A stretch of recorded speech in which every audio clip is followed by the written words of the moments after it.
because I'm not doing this or doing stuff the Christian quote unquote way, then they like, Rula, you can't talk about God because you're not even a full Christian.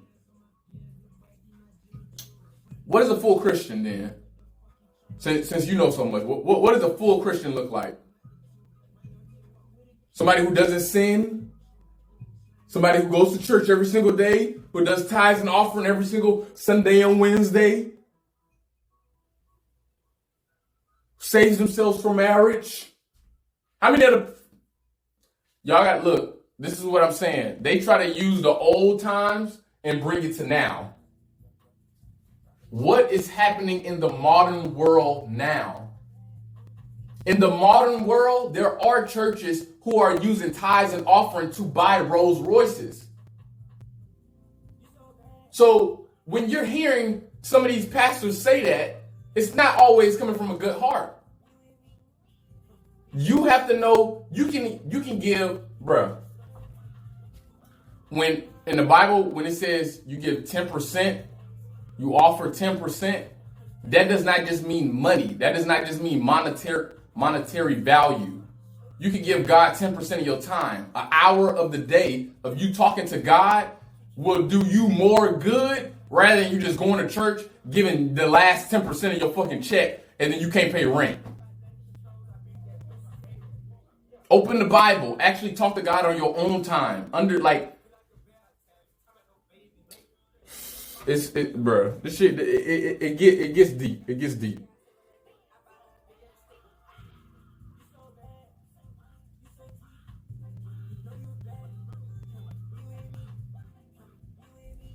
It's deeper. People don't understand that they'll take the Bible at face value. You cannot take the Bible at face value. It's times, the situations that happened before are different, but they have the same principles. So you have to really actually read to see what you're actually living in now currently. Money is the root of all evil. We see it currently happening right now. Nothing has changed with money is the root of all evil. Or the love of money is the root of all evil. Let me correct myself. The love of money is the root of all evil. The minute you start loving having the love of money to where it's overtaking your life, you will see destruction in your own life. I'll even say it out of mine. My own life. God had to sit me down and say, you chasing too much money. Stop. Just stop. You don't need that much in order to be happy. You don't need the cars. You don't need the shoes. You don't need all of this stuff. What is all this stuff doing to you? What is all this stuff? What the fuck is this stuff that you asking for? You don't even want it. You don't even appreciate it.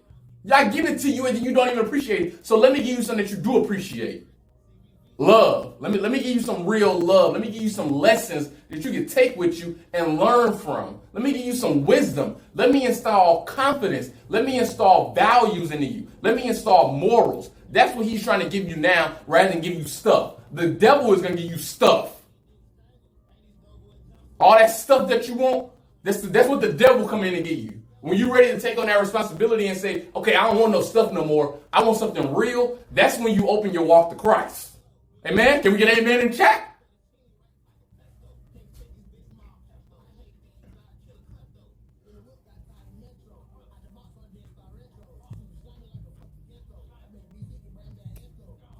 Jesus told me to save money and buy reps.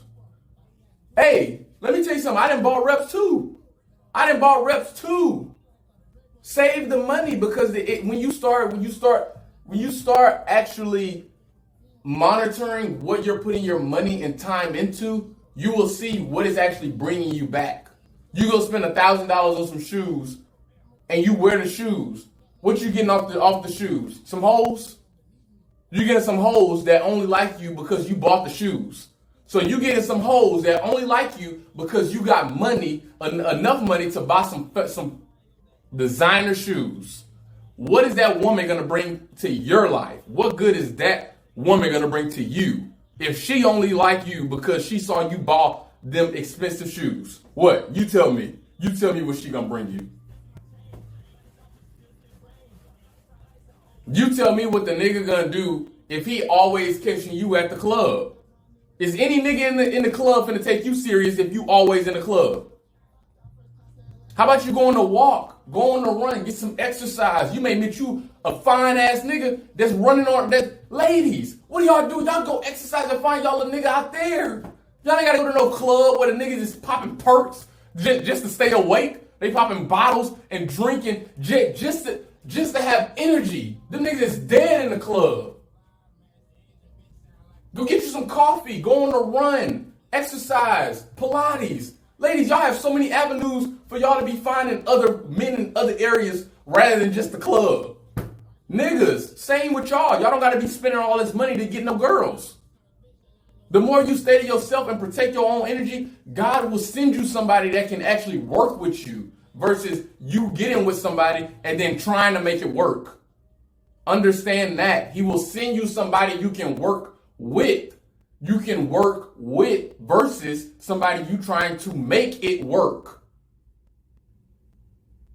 You trying to make it work. It doesn't have God in it.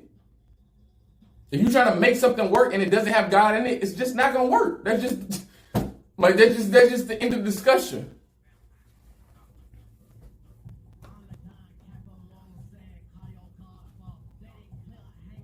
He will reveal who isn't for you. Amen.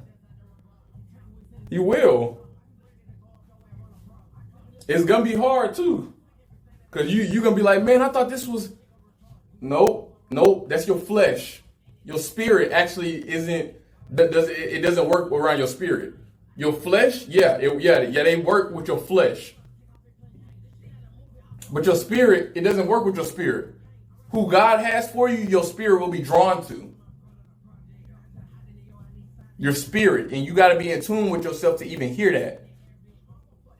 That don't mean you just be like, oh yeah, my spirit just said, yeah, my spirit is telling me. No, that's not what that means. You will feel it. You won't even have to say nothing. You will know it.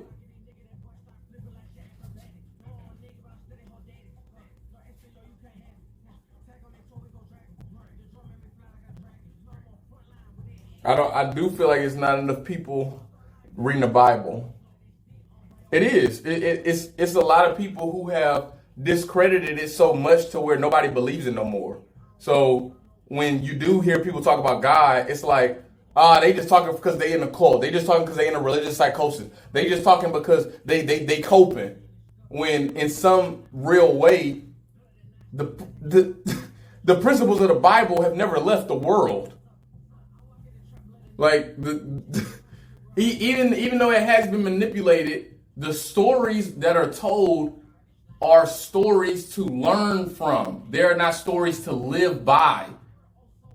You got to learn from the stories, not live by the story. You don't got to try to do something that's in the story. Don't do something that's in the story. You have to learn what is the lesson of the story.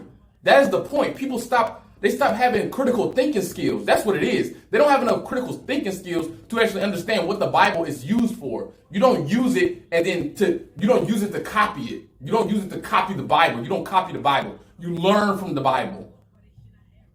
Shit has already happened. All that shit in the Bible has already passed. You learn from it. You just read it and learn. That's it. You don't be like, oh, but in the Bible it says to do this, so I have to do this. I need to do this. You learn. What is the message that God is sending through that? Because it's different. It's different for everybody. Nobody's going to have the same message. Because he speaks to all of us differently. I feel like that's another part that gets messed up. Is because people started hearing God will come talk to you and he'll do all of this stuff. And then it's like, it's confusing at first. Because it's like, wait, how are you hearing God? And then I'm supposed to hear God too. But you have to be centered in yourself in order to actually understand, what do I need as a person? What do I require? What type of love and compassion and patience do I need? And then that's when you see that he has all of that stuff for you. And then you are actually able to accept yourself as he accepts you. It's an acceptance thing. You got to accept yourself. You got to love yourself. You got to treat yourself as if God made you for a reason. The minute you stop treating yourself as if God made you for a purpose or a reason is when you start living for the devil. Because now you're just doing everything for him because you don't care. You don't feel like you have a purpose. So it's like, well, I don't give a fuck no more. So let me just go do whatever the hell I want to do, and I'll just deal with the consequences later. Fuck it. That's how a lot of people in the world are thinking right now.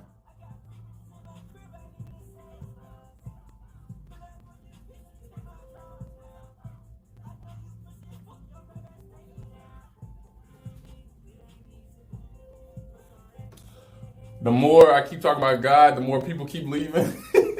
No, I find that very funny. I find that very funny because it's most people wouldn't even think that I have this much to say about God or like my walk with Christ. But like, if it offends people, I can't, like, I'm not here forcing it on nobody. I'm just saying this is my own personal understanding of what God has done in my life and what he could do for others. So it's like, if they leave, then they leave. It's a message. This message is reaching the people that it needs to hit. If it's not reaching 1,000 people, 100,000 people, 500,000, I don't care. I'm not trying to let it reach that many people. I'm not forcing it to reach that many people. If it happens, it happens. How you went from Genie to Crip? It happened. But if it's not 1,000 people in here, who gives it? Nobody care. I'm happy with it being more than 10 people. I'm happy with it being one person listening to what I have to say. If it's one person that's listening to what I got to say about God, especially, if anything, one person, I'm grateful, because that means that person actually can listen and take the knowledge and wisdom that I have, that God has gifted me, and take it and transform their own life in a way.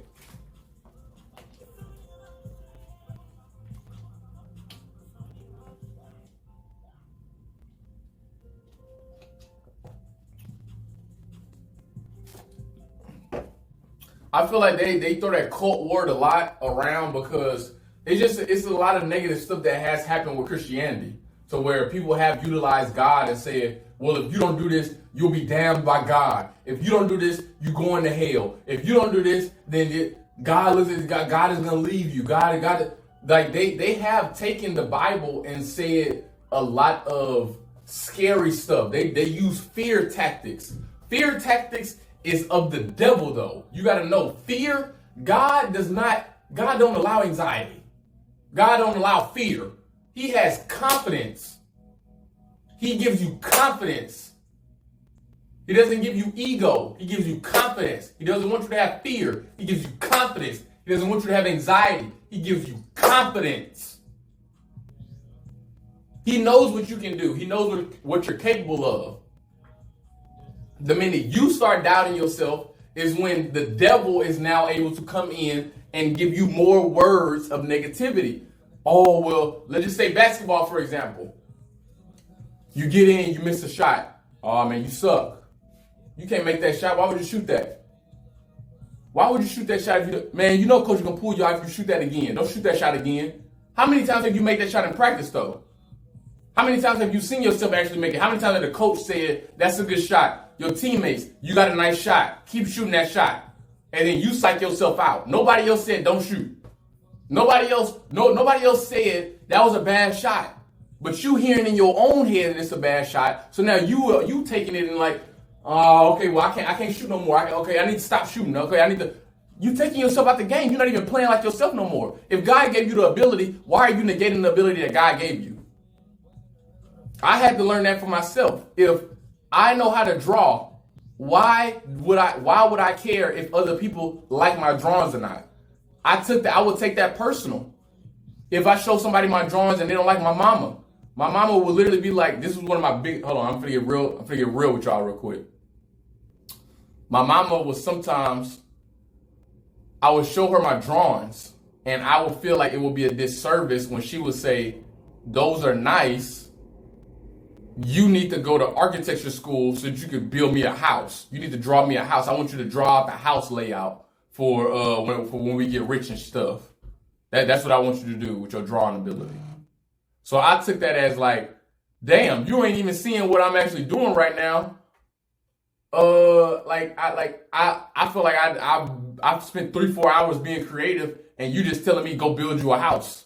I feel like that was disrespectful. So I would stop drawing. I stopped caring about drawing, even though that's one of my passions. That's one of the very things that helps me get peaceful and aligned with myself.